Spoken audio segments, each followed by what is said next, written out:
There is a woman in Paris who breaks the one rule every woman over 50 is handed. She is 66, she is not slim, and she has never once pretended to be. And she is better dressed than half the icons you have been told to study. The rule she breaks is the one nobody ever says out loud. The one that says, elegance has a size. That past a certain measurement, you cover, you drape, you apologize with your clothes. She does none of that. Look at what most women are handed the moment they pass a certain size.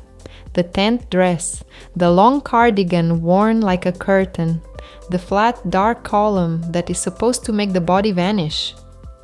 It does not read as elegant, it reads as a woman who was told to take up less room. Her name is Caroline. She lives just outside Paris. She spent most of her life in an ordinary working job, raising 2 children, doing what was expected of her, and then, somewhere after 60, she became a model, not the kind the agencies were looking for. She is curvy. Her hair is long and fully silver. She has the lines on her face that 66 years actually live there. And in the last few years, she has been named to the Forbes 50 over 50 list. She has stood in national campaigns on walls, in magazines. She has done every bit of it without losing a kilo or hiding a single curve. Her whole position fits into 4 words: no rules, no diktat. She decided that the rules handed to women her size were never really rules at all. They were instructions to disappear. You can watch it happen to women everywhere. The moment they passed 50, the clothes got darker, looser, sorrier, as if the one job of a wardrobe after a certain age is to make a woman easier to overlook in a room. She refused that job in public at 66. Now look at her again, the same decade of life as the slim icons you admire, a fuller figure than any of them, and every single piece she wears is doing the exact opposite of hiding. Here is the part nobody tells you.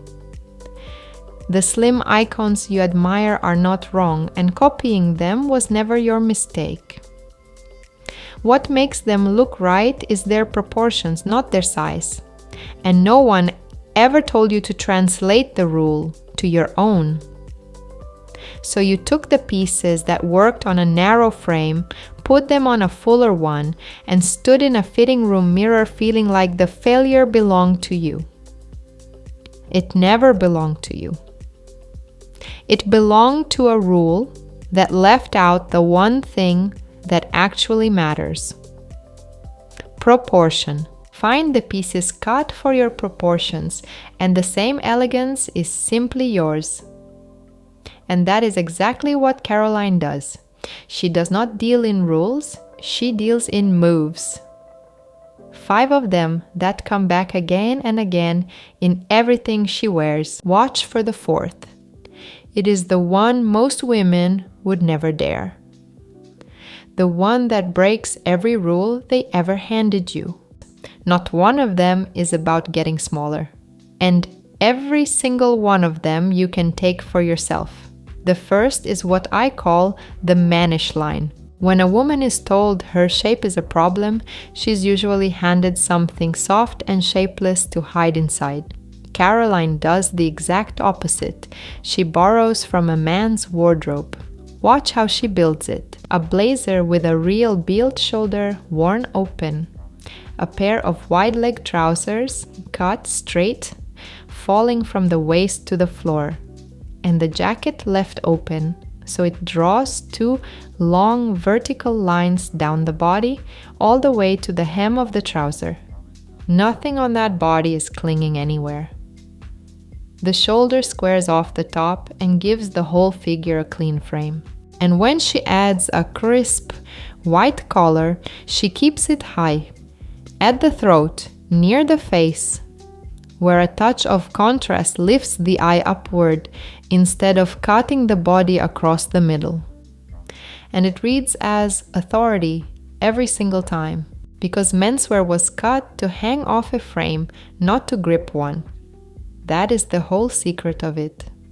A fuller figure does not need softer, looser clothes. It needs the clean, falling line that tailoring was built to give. The second is the one-toned column. This is the move for when she wants one long clean line and nothing else. The slim icons can cut themselves in half with color and get away with it. A fuller figure cannot, and was never once told why. When you put a light top over a dark bottom, you draw a hard line straight across the widest part of you, and the eye stops dead right there. If you want all 5 of these moves written out, piece by piece, with what to actually buy, I have put it in a free piece for you, and the link is in the description below. Up at the collar, by the face, a little contrast lifts the eye. Across the middle, it cuts you in half. So when she wants that single clean line, she keeps one tone, from shoulder to shoe. You see it in her earth tones.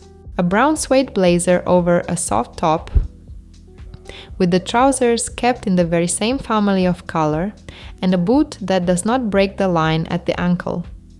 You see it in a gray check suit, jacket and trouser in one cloth, worn straight through. And notice, that gray suit is the first move and the second at once, tailoring and one tone in a single outfit. From her collar to the floor, there is no horizontal cut anywhere. Nothing tells the eye to stop. So the eye travels the whole length of her, and what it reads is height. That is why she looks longer than any tape measure says she is. It is not the trousers, it is the unbroken line. The third is the single loud print, and this one you already understand, even if nobody ever said it to you. You have a print you love, a leopard, a bold floral, something with real color in it, and someone somewhere told you that at your size you should leave it on the rail. They were wrong. And somewhere underneath you knew it. Caroline wears the loud print all the time. A full-length leopard coat, a wild abstract print in orange and blue, a long floral dress with the color turned all the way up. But here is the move. When the print is loud, everything else goes silent. The print becomes the whole column, top to bottom, one piece doing all of the talking. The shoe is quiet. The bag is quiet. There is no second pattern anywhere fighting it, so the eye sees one bold, deliberate statement instead of a busy, broken-up figure. The print was never the risk. 2 loud things at once is the risk. One loud print, worn head to toe, is one of the most confident things in her whole wardrobe. The 4th is the anchored volume. This is the one I told you to watch for, and it breaks the rule harder than anything else she does. A fuller figure is told, above everything else, to avoid volume. No big skirts, no wide full trousers. Stay close to the body, they say. Or you will only look bigger. Caroline wears volume constantly, and it never once swallows her. Picture the look. A long full skirt, wide and striped with real movement in it, and on top a simple fitted cami, narrow at the shoulder close to the rib. All of the volume is on the bottom. The top is anchored tight to the narrowest part of her. Or she flips it. A pair of huge soft draped trousers as full as a skirt with a neat fitted knit tucked in at the waist. The rule she actually follows is simple. Volume in one place only, and anchored always at one narrow point, so the eye has somewhere firm to land. Remember the column a moment ago? A break across the widest part cuts you in half. This is the reverse of that on purpose. The break sits at the narrowest point, where it carves a waist out of all that fabric instead of letting you vanish under it. And here is the honest part. This one is not even a rule. You can ignore the narrow point completely. Wear something fully oversized, with no waist at all, and still look entirely right. Caroline does it constantly. A coat that swallows her whole. Soft, wide, unbroken volume from shoulder to hem. No anchor anywhere, and it still reads as harmonious, because the anchor was never a law. It is only one way to give the eye a place to rest. When the proportions of an oversized piece are right for you, the eye does not need a waist to know the whole thing was on purpose. So take this as a tool you can pick up or set down. Never a rule you owe to anyone.